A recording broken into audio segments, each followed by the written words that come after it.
शिक्षण मंडल शिक्षा में भारतीयता के लिए प्रतिबद्ध संगठन है और शिक्षा की पद्धति, शिक्षा की नीति, एजुकेशन पॉलिसी, मेथोडोलॉजी, शिक्षा की रीति पद्धति, पाठ्यक्रम, सिलेबस भारत केंद्रित हो, भारतीय जीवन मूल्यों पर आधारित हो, भारतीय संस्कृति की जड़ों से पोषित हो। इसलिए भारतीय शिक्षण मंडल 5 प्रमुख अपने आयामों पर कार्य करता है: अनुसंधान, प्रबोधन, प्रशिक्षण, प्रकाशन और इन सब के लिए संगठन, research, orientation, awareness, publication and in सब के लिए नेटवर्क। और जब हम भारतीय शिक्षा मंडल का संक्षिप्त परिचय हमें पता चला और कि भारतीय शिक्षा मंडल ने कुछ वर्ष 2016 में युवा आयाम का कार्य प्रारंभ किया और यह भी हमें समझ लेने की आवश्यकता है कि युवा आयाम आखिर में कार्य क्या करता है। अभी 11-12 जनवरी 2020 को मुझे युवा आयाम का दायित्व मिला, तो जब पहली बार मैं आगरा आया तो अपने विद्यार्थी परिषद के कार्यकर्ता, वरिष्ठ कार्यकर्ता, उन्होंने कहा कि युवा आयाम का कार्य क्या है, जबकि विद्यार्थी परिषद युवाओं के बीच में और विद्यार्थियों के बीच में पहले से ही कार्य करता है। तो युवा आयाम का एक स्पष्ट अपना कार्य है और उद्देश्य है। युवा आयाम जो है वो विद्यार्थियों के लिए नहीं, केवल विद्यार्थियों के लिए नहीं, उच्च शिक्षा के विद्यार्थी, युवा अध्यापक, युवा सीए, युवा एडवोकेट, युवा IT प्रोफेशनल्स, इन युवाओं के बीच में कार्य करने का कार्य करता है। मतलब राष्ट्र भाव से प्रेरित युवा और तर्कपूर्ण विमर्श के द्वारा शोध और लेखन और विवेचन करने में समर्थ ऐसे युवाओं को जोड़कर उनको बौद्धिक योद्धा बनाना, बौद्धिक योद्धा को निर्माण करना, इंटेलेक्चुअल वॉरियर्स का निर्माण करना। और इंटेलेक्चुअल वॉरियर्स यानी क्या? मतलब जो समाज में रहकर समाज की व्यवस्थाओं को देखते हुए, समाज की परिस्थिति में रहकर समाज को एक नई दिशा देने का कार्य करे और युवा आयाम उन युवाओं को स्थापित करने का कार्य करेगा और साधन उनको प्रदान करने का कार्य करेगा।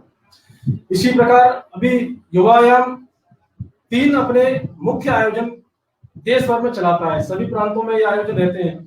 पहला है मी फॉर माई नेशन, दूसरा है my idea of developed Bharat, विकसित भारत के लिए मेरी कल्पना। प्रत्येक विद्यार्थी, प्रत्येक युवा के बीच में कुछ न कुछ अपने देश के लिए कोई ना कोई कल्पना रहती है और संकल्पना रहती है। और तीसरा है अपना शोध पत्र लेखन प्रतियोगिता, मी फॉर माई नेशन, मैं भारत के लिए। यह एक वर्ड नहीं है, एक भाव है। और इसके अंतर्गत हम छात्रों के बीच में जाकर, छात्र इसमें 1 माह में एक प्रोजेक्ट तैयार करते हैं और 7 घंटे प्रत्यक्ष रूप से उसमें कार्य करते हैं और उसकी लिखित रिपोर्ट एक कार्यक्रम में प्रस्तुत करते हैं। विकसित भारत मेरी कल्पना, प्रत्येक युवा के बीच में, प्रत्येक युवा में एक उसकी कल्पना रहती है, एक विचार रहता है, उसको बाहर निकालना, अभिव्यक्ति की क्षमता, उसकी जो अभिव्यक्ति है पोस्टर के माध्यम से, पीपीटी के माध्यम से, मॉडल के माध्यम से उसको बाहर निकालना और उसको समाज में स्थापित करना। समाज के लिए क्या वो आवश्यक है, चाहे वो पर्यावरण को लेकर, चाहे वो शिक्षा को लेकर, चाहे वो हेल्थ को लेकर, चाहे वो वुमेन्स एम्पावरमेंट लेकर, महिला सशक्तिकरण, ऐसे विभिन्न विषयों पर पोस्टर, पीपीटी उसके अंतर्गत करते हैं। तीसरा है अपना शोध लेखन प्रतियोगिता, रिसर्च पेपर पब्लिकेशन। विद्यार्थी में, युवा में शोध की और अनुसंधान की दृष्टि स्थापित हो, उत्पन्न हो, इसलिए देश भर में ये अपने रिसर्च पेपर कंपटीशन का हम आयोजित करते हैं और इस प्रकार अंतरराष्ट्रीय लेवल की और नेशनल लेवल की हम कार्यशालाएं करते हैं। अभी अनुज पारा सर जी ने जैसे कि मुझे बताया कि मेरा विषय मुझे दिया भारतीय संस्कृति और ज्ञान परंपरा। मित्रों, भारतीय संस्कृति त्याग की, दान की, ज्ञान की, बलिदान की, उदारता की, विश्वास की, एक दूसरे के प्रति सहयोगी भाव की, इस प्रकार की अपनी भारतीय संस्कृति। हम सभी जानते हैं 14 वर्ष के लिए श्री राम भगवान को वनवास मिला और उनके साथ किस प्रकार भरत ने अपना त्याग दिया। लक्ष्मण 14 वर्ष के उनके साथ गए और जब भरत को पता चला तो भरत ने अपना राज दरबार त्याग कर और राज दरबार के बाहर रहकर वहीं कुटिया बनाकर जमीन पर रहे और वहीं से उन्होंने शासन किया, वहीं से उन्होंने राज्य का संचालन किया। मित्रों, एक बार की बात है, रात्रि का समय था, रानी कौशल्या अपने कक्ष में थी, उनके छत के ऊपर किसी की चलने की आवाज आई, तो ऊपर गई, उन्होंने देखा कि शत्रुघ्न की पत्नी श्रुति कीर्ति वे वहां टहल रही है रात्रि में। उन्होंने पूछा क्या बात है बेटी, आप सोए नहीं अभी तक, शत्रुघ्न कहाँ है? तो श्रुति कीर्ति कहती है रोते हुए, माता मैंने तो शत्रुघ्न जी को 13 वर्षों से देखा ही नहीं, उनके दर्शन ही मुझे नहीं हुए। तुरंत महारानी कौशल्या ने आदेश दिया, उनकी पालकी निकाली गई। रात्रि में, आधी रात में वो गई, पालकी में बैठ गई और जहां भरत जिस कुटिया में रहते थे वहां वो पहुंची और उन्होंने देखा जहां भरत लेटे हुए थे, जहां भरत सो रहे थे और शिला के ऊपर जिनका सिर रखा था, वहां शत्रुघ्न अपने हाथ की तकिया बनाकर वहां लेटे हुए। इस प्रकार की भारत की संस्कृति थी। भारत की संस्कृति भोग की संस्कृति नहीं, त्याग की संस्कृति। दान का जब विषय आता है तो हम लोग सुनते हैं कि दानवीर कर्ण, और जब हम बात करते हैं इसकी दान की, तो हम कर्ण का नाम लेते हैं और कहते हैं दानवीर कर्ण। हम सब जानते हैं किस प्रकार इंद्र ने उनसे कवच और कुंडल लिए और उन्होंने हंसते हुए अपने कवच और कुंडल किस प्रकार दान दे दिए, कितना उनको कष्ट हुआ और कितने दिनों के बाद वे स्वस्थ हुए इन्हें घावों से, ये हम सब जानते हैं। अंतिम समय की बात है जब महाभारत का युद्ध चल रहा था और कर्ण अंतिम सांस ले रहे थे, तो उनकी परीक्षा, उस समय परीक्षा ली गई। एक ब्राह्मण पहुंचते हैं वहां और ब्राह्मण देवता कहते हैं कि मैं तुमसे दान लेना चाहता हूं। कर्ण कहते हैं कि मेरे मुंह में सोने का दांत लगा हुआ है, उसको आप ले लीजिए। वो कहते हैं ब्राह्मण कि मैं नहीं ले सकता। कैसे ले सकता हूं? तो उन्होंने कहा कि वो पत्थर वहां रखा हुआ, उस पत्थर को उठाइए, उस पत्थर से तोड़ के मेरा दांत आप ले लीजिए। कर्ण कहते हैं और ब्राह्मण सुनते हैं, ब्राह्मण कहते हैं कि मैं ऐसा कैसे कर सकता हूं, मैं ब्राह्मण हूं, मुझे पाप लगेगा। कर्ण चल नहीं सकते, अंतिम सांस ले रहे हैं और वो रेंगते हुए उस पत्थर के पास जाते हैं, उस पत्थर से अपना दांत तोड़ के उनको देते हैं। वो कहते हैं ये लीजिए दांत। ब्राह्मण मना करते हैं, इस पर तो खून लगा हुआ है, इसको मैं नहीं ले सकता। क्यों नहीं ले सकता? क्योंकि इस पर खून लगा हुआ है। वो कहते हैं कि मेरा धनुष और बाण उठाइए, मैं जल मंगाकर जल की धारा लेकर जल से साफ करके इसको आपको देता हूँ। वो कहते हैं कि मैं नहीं दे सकता धनुष बाण भी। कर्ण स्वयं रेंगते हुए जाते हैं, अपने धनुष बाण को उठाते हैं और उस जल की प्रभाव उत्पन्न करते हैं, उससे धोकर देते हैं। इस प्रकार का दान भारतीय की संस्कृति की देन है। इस प्रकार की दानशीलता भारतीय संस्कृति में थी। हम सभी जानते हैं जब उदारता की और उसकी बात आती है विश्वास की, हम सभी जानते हैं पंडित मदन मोहन मालवीय जी ने किस प्रकार वे उस समय 10,000 की उनकी आमदनी थी और किस प्रकार उन्होंने अपना नौकरी छोड़कर, अपना व्यवसाय छोड़कर और भिक्षा लेकर इतना बड़ा विश्वविद्यालय खड़ा कर दिया और वो विश्वविद्यालय खड़ा करके समाज में स्थापित कर दिया और समाज के लिए कितना बड़ा कार्य किया। वे कुलपति थे, उनके पास सब विद्यार्थियों की एप्लीकेशन आती थी और जब एप्लीकेशन आती थी तो उसमें फीस माफ करने की एप्लीकेशन हुआ करती थी और वो फीस माफ कर दिया करती थी। एक बार की बात है, एक विद्यार्थी मुरादाबाद का संपन्न परिवार का था और वो विद्यार्थी एप्लीकेशन भेजता है फीस माफ करने के लिए। वो पता करते हैं, वार्डन उनका मना करता है कि ये विद्यार्थी कुसंगति में पड़ गया है, इसकी फीस जमा नहीं करनी चाहिए, इसकी फीस माफ नहीं करनी चाहिए। पंडित मदन मोहन मालवीय जी कहते हैं कि वार्डन साहब यह देखना किस संगति में विद्यार्थी है, उस विद्यार्थी की चिंता करना, ये कार्य हम सभी शिक्षकों का है। वो पंडित मदन मोहन मालवीय जी ने उनको बुलाया अपने पास, उस विद्यार्थी को। उस विद्यार्थी से कहा क्या ये 6-7 माह की फीस आप दे सकते हो? वो विद्यार्थी कहता है कि नहीं सर, मैं ये फीस जमा नहीं कर सकता, मेरे पास अभी धन नहीं है, मेरे पास फीस नहीं है।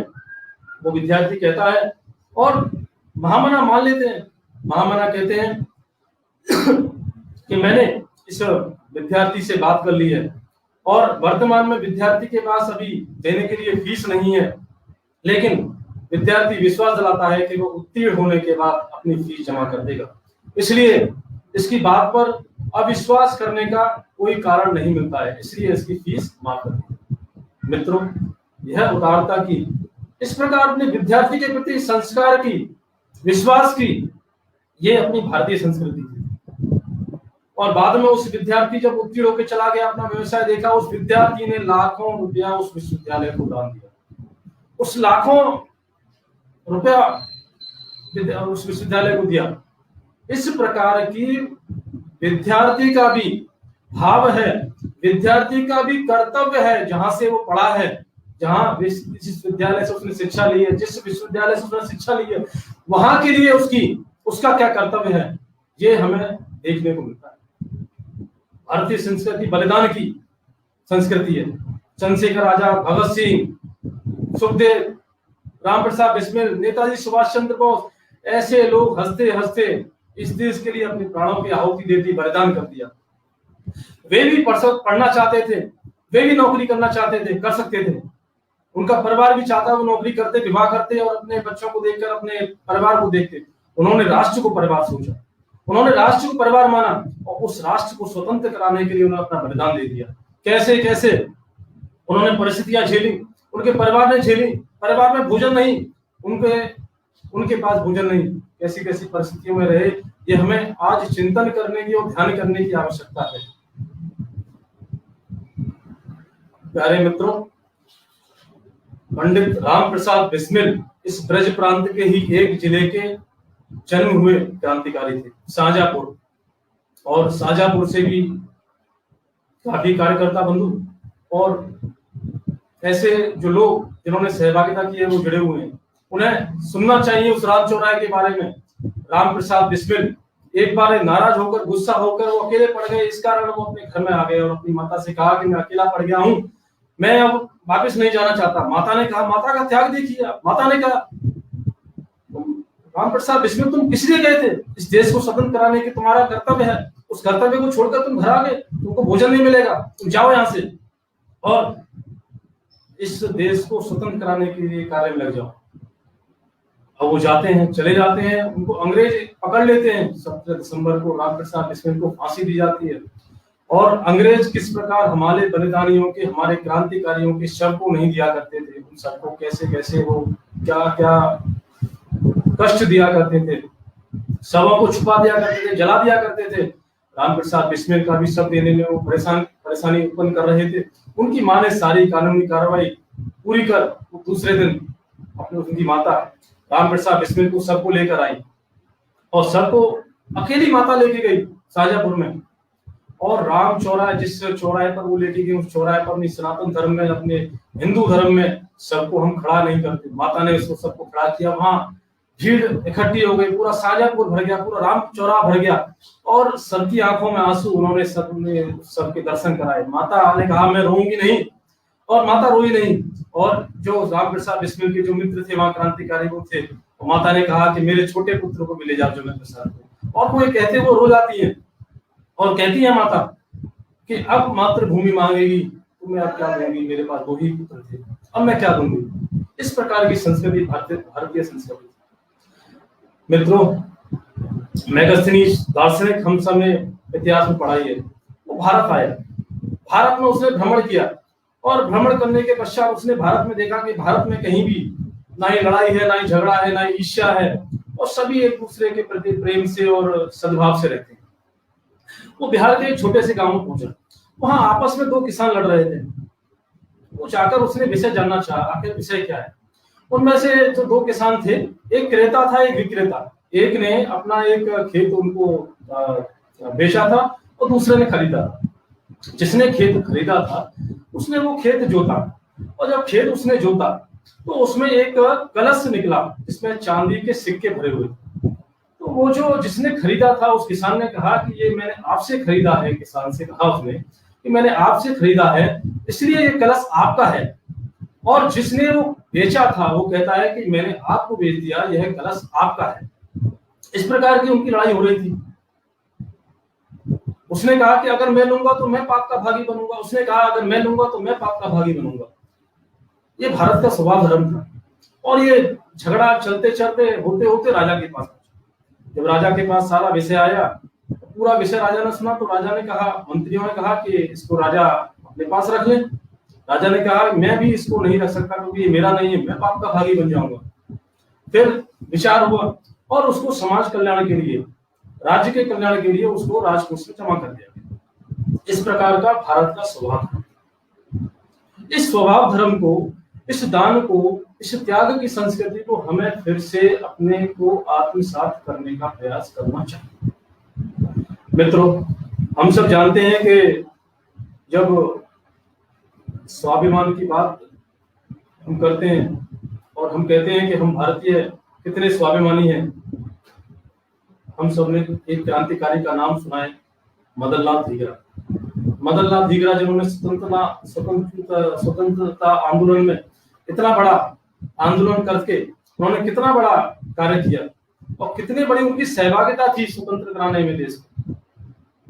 मदन लाल धीगरा को अंग्रेजों ने पकड़ लिया और जब उनको अंग्रेजों ने पकड़ लिया तो अंग्रेजों ने उनको फांसी दी और फांसी जब उनको देने जा रहे थे तो उनसे कहा अंग्रेजों ने कि आपकी अंतिम इच्छा क्या है।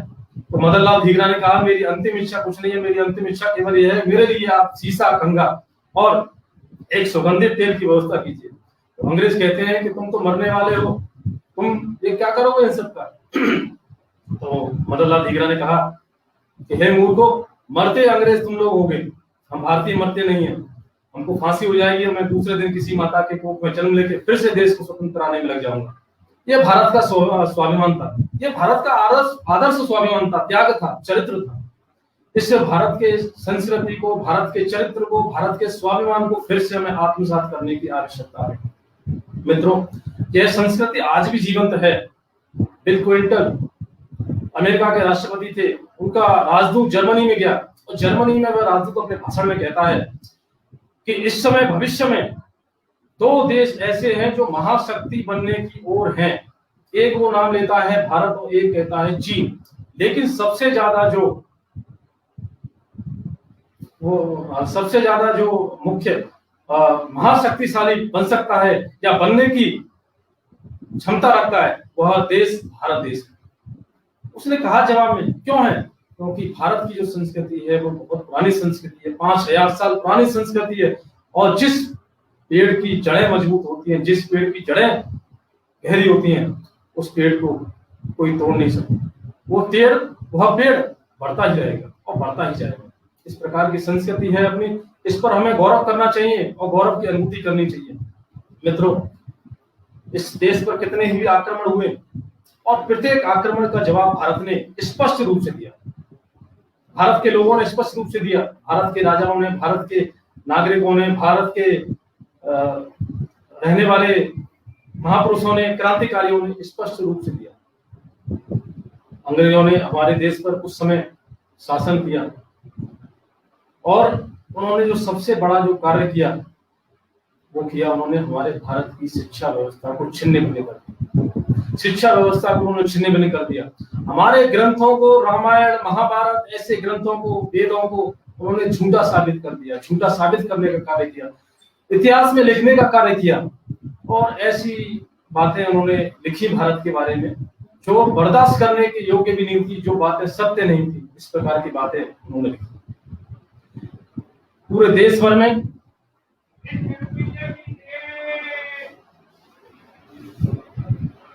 भारत के युवाओं में जिस देश के लिए, जिस राष्ट्र के लिए गौरव होना चाहिए, वो गौरव की अनुभूति भारत का युवा क्यों नहीं करता है? यह वास्तव में चिंता का विषय नहीं है, चिंतन का विषय है। आखिर क्यों नहीं करता है? क्यों वो अमेरिका भागता है? क्यों वो जर्मनी भागता है? क्यों वो चीन भागता है? और क्यों वो दूसरे देशों में भागता है? यहाँ का जो सर्वश्रेष्ठ विद्यार्थी है वो यहाँ रहकर, भारत में रहकर भारत का चिंतन क्यों नहीं करता? भारत के लिए नौकरी क्यों नहीं करता है? ये क्या कारण है? यह एक हम सब के लिए एक प्रश्न है।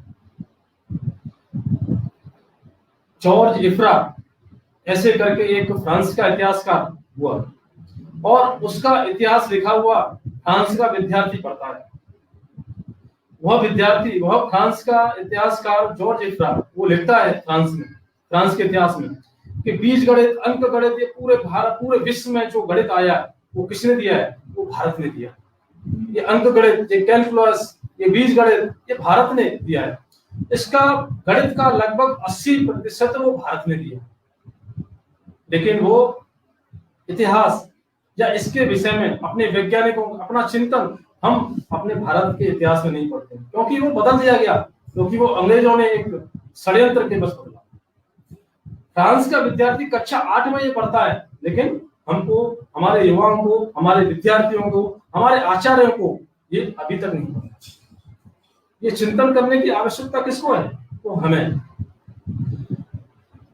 डॉक्टर एपीजे अब्दुल कलाम हम सबके आदर्श वैज्ञानिक और हमारे पूर्व राष्ट्रपति रहे।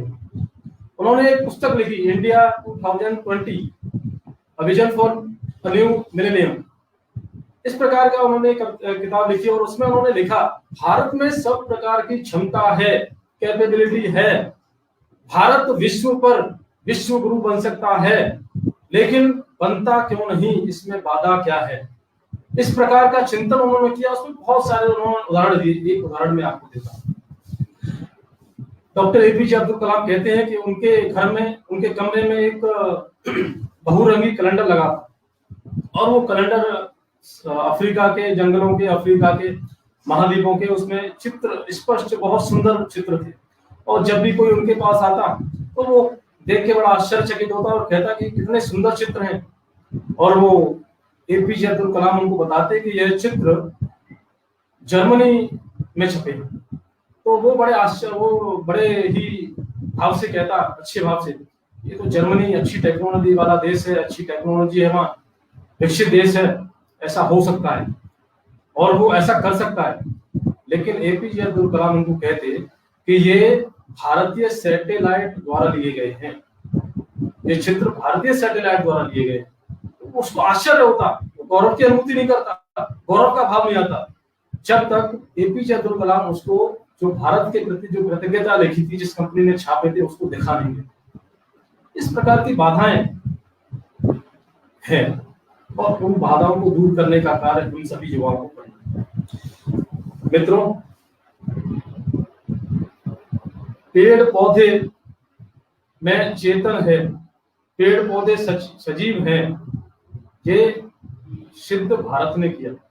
जब पूरा यूरोप ये कहता था कि ये सभी निर्जीव हैं, पेड़ पौधे निर्जीव हैं, पेड़ पौधे देखते नहीं हैं, सूंघते नहीं हैं, उनको अनुभूति नहीं होती है, प्राण तत्व नहीं, जब पूरा यूरोप ये कहता था, तब भारत ने ये सिद्ध किया। जगदीश चंद्र बोस भौतिक विज्ञान के प्रोफेसर और वैज्ञानिक थे, उन्होंने वनस्पति के ऊपर रिसर्च किया। जो कुछ युवा ऐसे कहते हैं कि मैं कॉमर्स का विद्यार्थी हूँ, जो मैं कला का विद्यार्थी हूँ, या मैं साइंस का विद्यार्थी हूँ, कि मैं भौतिक विज्ञान का विद्यार्थी हूँ, मैं वनस्पति पर रिसर्च नहीं कर सकता, मैं वनस्पति का विद्यार्थी हूँ, मैं भौतिक विज्ञान पर रिसर्च नहीं कर सकता। जगदीश चंद्र बोस भौतिक विज्ञान के प्रोफेसर थे और उन्होंने वनस्पति पर रिसर्च किया। उन्होंने 2 कमरों में एक ही प्रकार के पेड़ पौधे लिए और एक कमरे में वो रखे और दूसरे में वही पेड़ पौधे रखे, एक ही प्रकार के। एक कमरे में वो जाते थे डेली और कहते थे कि तुम बहुत भद्दे हो, तुम बहुत गंदे हो, तुम में से बहुत दुर्गंध आती है, इस प्रकार की वो बातें करते थे। और दूसरे कक्ष में जाते थे और कहते थे कि आप बहुत सुगंधित हैं, आप बहुत अच्छे हैं, देखने में बहुत अच्छे, इस प्रकार की बातें वो करते थे। और 6 माह बाद उन्होंने देखा कि जिनसे वो उल्टा सीधा कहते थे और गलत व्यवहार जिनके साथ वो करते थे, वे सारे पेड़ पौधे सूख गए और जिनसे वो अच्छा कहते थे, वो सारे पेड़ पौधे बढ़ गए। और उन्होंने सिद्ध किया कि पेड़ों में भी प्राण तत्व है। ये भारत ने सिद्ध किया। जगदीश चंद्र बोस ने बहुत सुंदर और बहुत अप्रतिम ऐसा भी रिसर्च उन्होंने किया जो जिस पर पूरा यूरोप मजाक करता था। उन्होंने कहा कि धातु में भी कण कण में भी प्राण तत्व है। रॉयल सोसाइटी ऑफ लंदन में वे गए, वहां यूरोप के बहुत वैज्ञानिक थे और वो वैज्ञानिक जब वहां आए तो वो हंस रहे थे। एक दिन पहले की बात है, एक हॉब्स करके वैज्ञानिक थे, वो दूसरे वैज्ञानिक से बात कर रहे थे। उन्होंने कहा कि भारत से जगदीश चंद्र बोस करके एक वैज्ञानिक आए और वो कहते हैं कि धातु में भी प्राण तत्व है, इस प्रकार से वो कुछ प्रयोग करने वाले हैं, चलो देखते हैं, सुनते हैं। दूसरा वैज्ञानिक बोला, वो फालतू की बात कौन सुनने जाएगा, क्या ऐसा हो सकता है, क्या ये संभव है, वो निर्जीव वस्तु में कहां से प्राण तत्व होगा। वो कहते हैं लेकिन चलेंगे, लेकिन देखने के लिए, मजाक करने के लिए, उनको हंसने के लिए वो सब लोग गए। वो लोग वहां पहुंचे और सभी लोग जगदीश चंद्र बोस को देखकर हंस रहे थे, कोई फालतू की बातें कर रहे थे। जगदीश चंद्र बोस ने एक धातु की छड़ वहां ली, लोहे की छड़, और उससे एक तार लगाया और बोर्ड पर एक पिन लगाई और उन्होंने कहा कि ये जो छड़ है, इस पर मैं विष की 2 बूंद डालूंगा, ये छड़ जो है वो कांपेगी, थर-थर कांपेगी और इसमें एक ईसीजी में जैसे लाइन बनती है उस प्रकार से लाइन बनेगी। सभी लोग हंस रहे थे। उन्होंने वो जो उनको विष वो बोतल दी थी, द्रव्य जो दिया था, उन्होंने वो 2 बूंद उस पर डाली। कुछ नहीं हुआ, क्षण जैसी थी वैसी की रही। सभी वैज्ञानिक हंसने लगे कि ऐसा भी होता है, लेकिन जगदीश चंद्र बोस ने करके देखा था, उनको अनुभूति थी, उन्होंने स्वयं अपने हाथों से अनुसंधान किया था, शोध किया था। वो बोतल उन्होंने उठाई और पूरी बोतल की वो पी गए। सभी लोग अचंभित हो गए, उन्होंने कहा ऐसा क्या हुआ, ये क्या कर दिया उन्होंने, लेकिन उनको कुछ नहीं हुआ। और जब जिस व्यक्ति ने वो षड्यंत्रवश वो बोतल उन्होंने हटाई थी, वो व्यक्ति वहां पर आया और उसने उसको क्षमा मांगी सबसे। उसने कहा कि ये मैंने पानी रख दिया, इसमें विष नहीं था। बाद में विष रखा गया, जगदीश चंद्र बोस ने विष की 2 बूंद डाली और वो छड़, लोहे की छड़ थर थर कांपी। ये भारत का चिंतन था, ये भारत का शोध था, क्योंकि उन्होंने जगदीश चंद्र बोस ने शोध करके स्वयं देखा था, इसलिए उनका पूरा विश्वास था, आत्मविश्वास था। इस प्रकार का शोध हमें करने की आवश्यकता है। हम सबके संगठन मंत्री माननीय मुकुल कानितकर जी कन्याकुमारी में स्वामी विवेकानंद इंटरनेशनल फाउंडेशन के राष्ट्रीय सचिव थे, और उस समय जब सुनामी आई तो वो वहीं पर थे। और जब सुनामी आया तो वो सुनामी कितने के कितने गांव अपने साथ बहा ले गया, और वहां वे मुकुल जी और मुकुल जी के साथ अपने सभी कार्यकर्ता, आईआईटी के विद्यार्थी, आईआईटी के शिक्षक, वो वहां सेवा कार्य किया करते थे। और शाम को जब सेवा कार्य करने के बाद वहां खिचड़ी बना करती थी, और खिचड़ी एक साथ सब लोग खाते थे।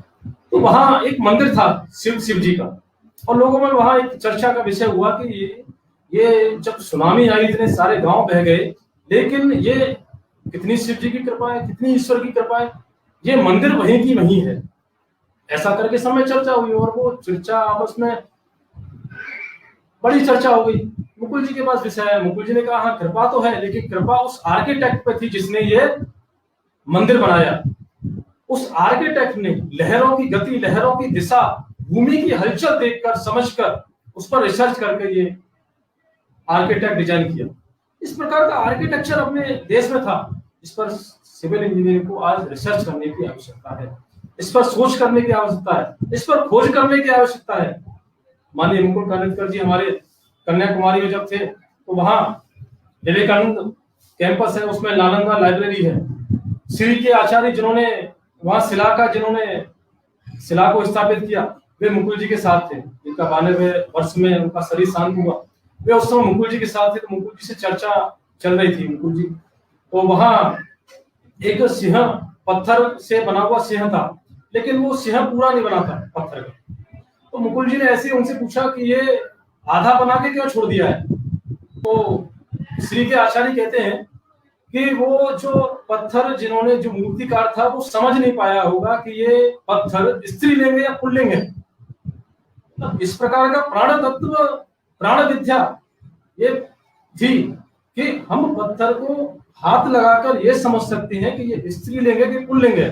और मुकुल जी को उन्होंने पूरी प्राण विद्या ही समझाई, और मुकुल जी को ये प्राण विद्या इतना वो प्रयोग कर सकते हैं, उनकी समझ में भी आई, और उन्होंने उसका बाद में प्रयोग भी किया। इस प्रकार का प्राण विद्या है इस देश में, लेकिन उस प्राण विद्या पर अनुसंधान करने की आवश्यकता है। मतलब पत्थर स्त्रीलिंग, पुल्लिंग, इस प्रकार की प्राण विद्या है, इस पर रिसर्च कौन करेगा? आज के विद्यार्थी को, आज के युवा को, अनुसंधानकर्ता को रिसर्च करने की आवश्यकता है। मित्रों, समय सीमित है, हम सभी जानते हैं ये कोरोना का जो महामारी इस समय चल रही है, और मैं ईश्वर से ब्रज प्रांत में, मथुरा, यहाँ जो पवित्र भूमि है, देवभूमि है, जहाँ श्री कृष्ण भगवान ने जन्म लिया, मैं श्री कृष्ण भगवान से यह भी प्रार्थना करता हूँ कि ये जो महामारी है जल्दी ही देश से नहीं पूरे विश्व से समाप्त हो, और हम सभी एक अच्छे माहौल में, अच्छे वातावरण में फिर से उसी प्रकार से एक साथ सद्भाव के भाव से रह सके। मित्रों, जो हमारी प्रतिभा है, जो हमारी बुद्धि है, जो हमारी सामर्थ्य है, जो हमारा शिक्षकत्व है, हम अकाउंटेंट हैं, हम सीए हैं, हम एडवोकेट हैं, हम अपने परिवार के लिए कमा रहे हैं, अपने परिवार के लिए खा रहे हैं, अपने परिवार को चलाने के लिए इतनी मेहनत करते हैं। मेरे मित्रों, ये पूरा देश एक परिवार है। इस परिवार का भी चिंतन करने का कार्य, चिंता करने का कार्य वो हम सबका है। अगर आपकी प्रतिभा, आपका सामर्थ्य, आपकी बुद्धि अगर देश के काम नहीं आ सकती तो वो किसी के काम की नहीं, वो केवल आपके काम की रह जाएगी। और जब जो व्यक्ति समाज के काम का नहीं है, राष्ट्र के काम का नहीं है, वो व्यक्ति नहीं। क्योंकि पशु भी जीता है, अपने भोजन की व्यवस्था करता है, पशु भी अपने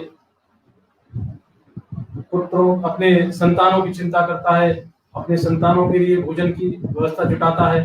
ये सब काम पशु भी करता है। मित्रों, नेताजी सुभाष चंद्र बोस 13 वर्ष की आयु में, उनके पिताजी चाहते थे कि वो आईसीएस बने, इसको आज आईएएस हम कहते हैं। आईसीएस की परीक्षा के लिए उनको भेजा। 13 वर्ष की आयु में वो नेताजी सुभाष चंद्र बोस अपनी माता को पत्र लिखते हैं कि हे माँ, मेरा उद्देश्य क्या है, मेरे जीवन का उद्देश्य क्या है, मुझे बताओ। वो चिट्ठी लिखता है, 13 वर्ष का विद्यार्थी, और पूछता है कि मेरा उद्देश्य क्या है। वो आईसीएस की परीक्षा उत्तीर्ण करता है, प्रथम स्थान लाता है, लेकिन उसको अपना उद्देश्य प्राप्त नहीं होता। उसका उद्देश्य इसमें था कि उसको मेरे देश को स्वतंत्र कराना है, मेरे देश जो परतंत्र है, जो मेरे देश पर अंग्रेज शासन कर रहे हैं, मुझे उनसे मुक्ति कैसे दिलानी है, इस प्रकार का कार्य करना है। और इसलिए उन्होंने आजाद हिंद सेना की स्थापना की। युद्धबंदियों से, जो युद्ध में हारे हुए अपने क्रांतिकारियों को उन्होंने फिर से सशक्त करके, उनमें एक नई ऊर्जा का प्रवाह करके आजाद हिंद सेना की स्थापना की। मित्रों, नेताजी सुभाष चंद्र बोस ने 13 वर्ष की आयु में पूछा था, जिस 13 वर्ष की आयु में कक्षा 8 या कक्षा 9 या कक्षा 10 में विद्यार्थी पढ़ता है, आज हमें भी अपना उद्देश्य, what is the purpose of your life, हमारा पर्पज क्या है लाइफ का, वो ढूंढने का काम करना है। कल हम सुबह जब अपने शीशे में अपना मुंह देखेंगे, अपने बाल काटेंगे, अपने मुंह पर क्रीम लगाएंगे, तब ये हम देखें और समझें, और एक अपने आत्मा से, अंदर आत्मा से प्रश्न करें कि मेरा उद्देश्य क्या है, मेरे जीवन का उद्देश्य क्या है, मेरा जीवन का पर्पज क्या है। और जब हम ये सोचेंगे, ये पढ़ेंगे, तो वास्तव में कुछ ना कुछ हमें उत्तर आएगा और उस लक्ष्य को पूर्ण करने का कार्य